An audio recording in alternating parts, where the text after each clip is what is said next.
Ladies and gentlemen, I'd planned to speak to you tonight to report on the State of the Union.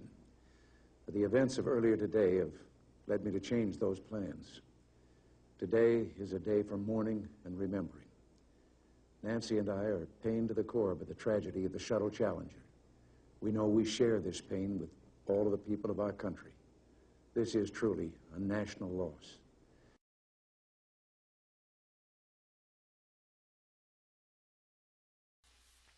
I'll never forget January 28th, 1986. I believe it was a Tuesday, and all of my classmates, I was about 15 years old, and all of my classmates were watching the Challenger shuttle launch. It was such a big deal because space exploration was the thing in the 70s and 80s, and we were learning all about our planets and all about the world around us. And this particular mission was special because there was a teacher on board. Her name was Krista McAuliffe, and she was from New Hampshire. She was going to be the first teacher in space. And because of that, every school child in the nation was watching the broadcast that morning.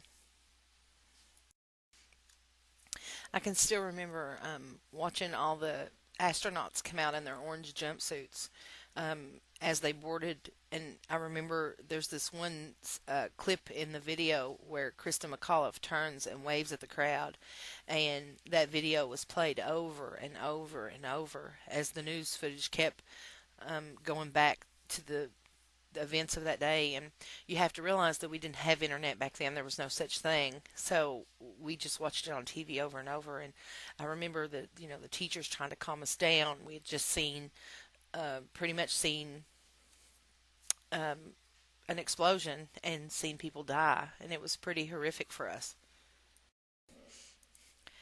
I had a sixth grade social studies teacher named Jack Strong, and he had a little band, and he played different gigs on the weekends. And when this all happened, he wrote a song called Seven American Heroes, and it played on our local radio station over and over, and it was in honor of the 7 people that were on board that day when the shuttle blew up.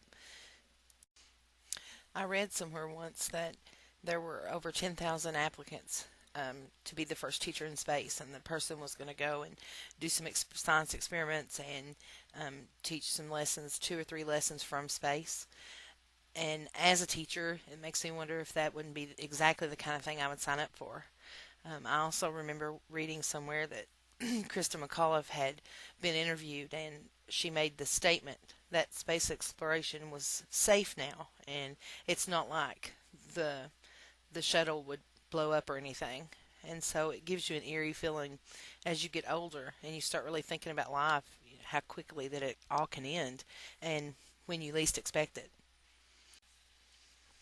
Krista McAuliffe was a wife and a mother and a teacher, and one will never forget her sacrifice for the space exploration program. T-minus 15 seconds.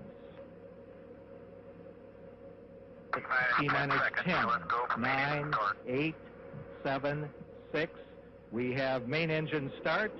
4, 3, 2, 1, and liftoff.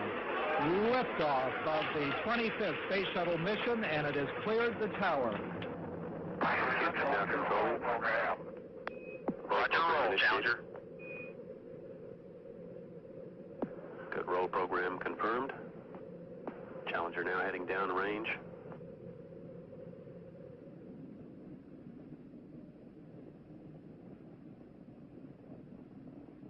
Engines beginning throttling down now at 94%.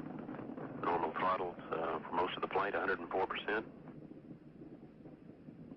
We'll throttle down to 65% shortly. Engines at 65%, 3 engines running normally, 3 good fuel cells, 3 good APUs. Velocity 2,257 feet per second. Altitude 4.3 nautical miles, downrange distance 3 nautical miles.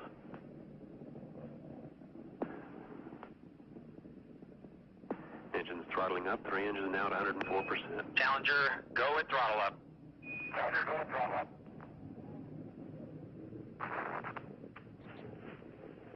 1 minute 15 seconds. Velocity 2,900 feet per second. Altitude 9 nautical miles. Downrange distance 7 nautical miles.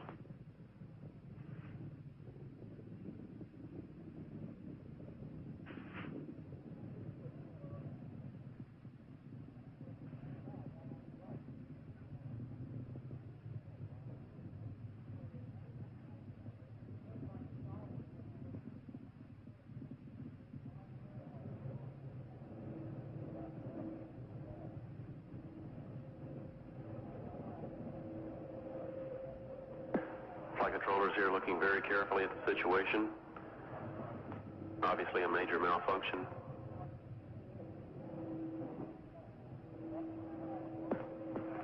We have no downlink.